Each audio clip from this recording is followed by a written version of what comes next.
आदाब दोस्तों, मैं अजय सिंह बेबाक भाषा के बोलते शब्द कार्यक्रम में हाजिर हूँ।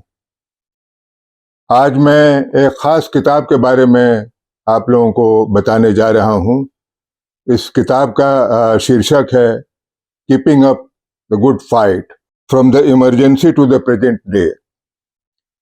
यह किताब मेरे दोस्त कॉमरेड प्रबीर पुरकायस की है, उनकी अपनी ज़िंदगी के बारे में और उनका जो राजनीतिक संघर्ष और विकास क्रम रहा है उसके बारे में। जैसा कि आप सभी लोगों को पता है, प्रबीर पुरकायस समाचार पोर्टल न्यूज़ क्लिक के संस्थापक संपादक हैं और पिछले 3 अक्टूबर 2023 से दिल्ली की एक जेल में बंद हैं। जो मौजूदा हिंदुत्व फासीवादी सरकार है हमारे देश की, उसने बदला लेने के इरादे से उन पर कई तरह के झूठे आरोप लगाकर उन्हें जेल में बंद कर दिया है। मैं अपने साथी, अपने दोस्त प्रबीर पुरकायस की जल्द रिहाई और उनकी लंबी उम्र की कामना करता हूँ। ये जो किताब है keeping up the good fight, ये दरअसल 50 सालों के दौर के बीच की कहानी यह किताब कहती है। प्रबीर पुरकायस इस आज़ाद भारत में मेरा ख्याल है कि शायद पहले ऐसे बुद्धिजीवी या पत्रकार हैं जिन्हें दो बार अलग अलग समय में गिरफ्तार किया गया। पहली बार 1975 में जब देश में इमरजेंसी लगी थी और जब वो जेएनयू के जवाहरलाल नेहरू विश्वविद्यालय दिल्ली के छात्र थे, और दूसरी बार जब 2023 में जब देश में लंबे समय से अघोषित इमरजेंसी चल रही है, नरेंद्र मोदी जो देश के प्रधानमंत्री हैं, हिंदुत्ववादी प्रधानमंत्री, उनके नेतृत्व में उस समय उनकी गिरफ्तारी हुई है। और ये गिरफ्तारियां इस बात को बताती हैं कि 50 साल के दौरान देश का जो सिस्टम है उसमें कोई बुनियादी तब्दीली नहीं आई है। यह किताब दरअसल संस्मरण है उनके अपने जीवन के बारे में। आप उसे आत्मवृत्ति कह सकते हैं, मेमोयर कह सकते हैं, उनकी जीवनी भी कह सकते हैं जो उन्होंने खुद लिखी। और एक प्रकार से इसे आप कह सकते हैं कि एक ऐसे पत्रकार की यह गाथा है जिसे सरकार ने जो एक अथॉरिटेरियन रिजीम है उसने एक प्रकार से कैद में कर रखा है। खास बात यह है कि प्रबीर पुरकायस पेशे से इंजीनियर है, उनकी जो पढ़ाई लिखाई हुई है वो इंजीनियर है और एक साइंस एक्टिविस्ट हैं, खास करके ऊर्जा, सॉफ्टवेयर और टेलीकम्युनिकेशन के क्षेत्र में उन्होंने जो इन क्षेत्रों को एक कारपोरेट पूंजी की लूट से मुक्त कराकर जनहितकारी बनाने की दिशा में जो लंबा संघर्ष चलाया, तो ये उनका एक एक्टिविज्म रहा है। और उसी के तहत उन्होंने न्यूज़ क्लिक जो समाचार पोर्टल है उसको उन्होंने उसकी स्थापना की थी शायद 2007 या 2009 में।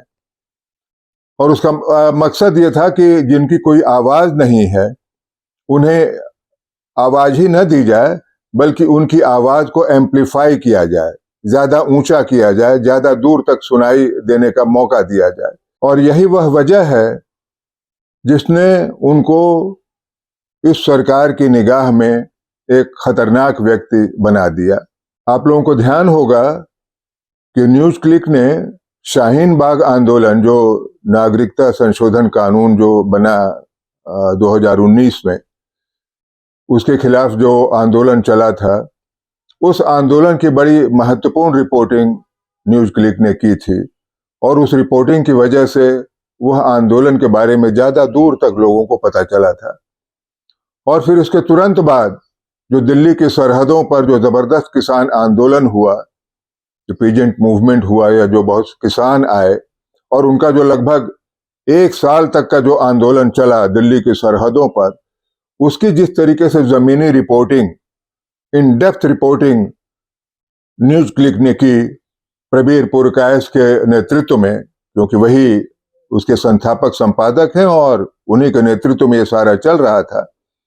उसने इस सरकार को बाध्य कर दिया कि वो न्यूज क्लिक पर और प्रबीर पुरकायस्थ पर हमला करे, और उसी के तहत ये सारी कार्रवाइयां हुई हैं। तो यह जो किताब है, यह किताब 1970 के दशक से शुरू होकर के 2022-23 तक पूरा जो एक 50-55 साल का जो एक पीरियड है, उसको एक डॉक्यूमेंट करता है।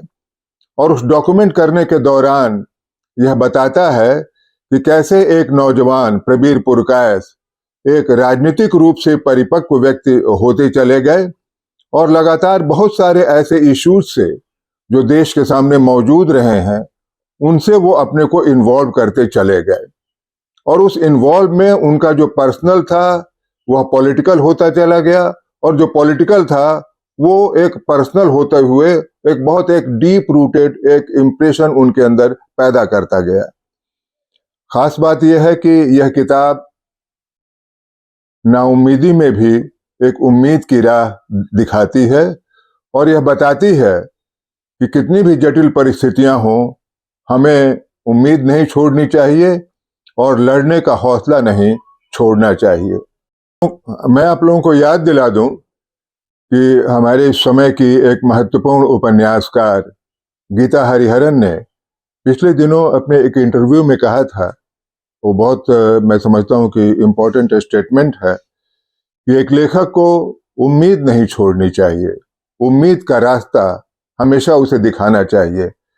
A writer must not give up the hope. तो ये जो किताब है प्रबीर पुरकायस्थ की, वो इसी दिशा में है कि इतनी सब विपरीत परिस्थितियों में भी हमें लड़ने का हौसला बनाए रखना चाहिए, उम्मीद नहीं छोड़नी चाहिए, और जो एक बदलाव का संघर्ष है, जो जाहिर है कि आप एक वामपंथ से, कम्युनिस्ट फिलॉसफी से जुड़ करके ही आप उसको कर सकते हैं। प्रबीर पुरकायस्थ की जिंदगी उसका एक बहुत शानदार नमूना पेश करती है।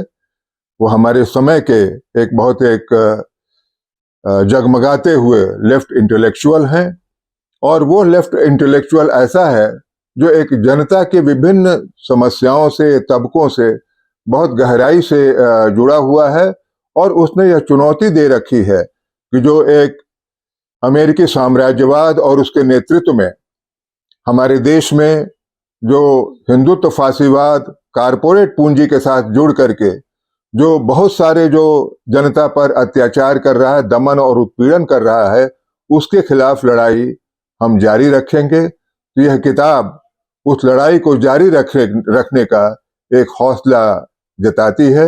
इस किताब का हिंदी अनुवाद भी आ गया है, और मैं समझता हूं कि इस अंग्रेजी किताब के साथ साथ उस हिंदी अनुवाद को भी ज्यादा से ज्यादा लोग पढ़ेंगे, और खास करके हमारा जो लेखकों की जो बिरादरी है, कवियों की, संस्कृति कर्मियों की, कलाकारों की, उन्हें यह किताब खासतौर पर पढ़नी चाहिए, क्योंकि प्रबीर पुरकायस्थ सिर्फ एक इंजीनियर या सॉफ्टवेयर इंजीनियर ही नहीं, वो एक जिसे कहा जाए कि आत्मा के इंजीनियर के तौर पर भी काम कर रहे हैं, काम करते रहे हैं, और यह किताब उसका एक ज्वलंत नमूना पेश करती है। शुक्रिया।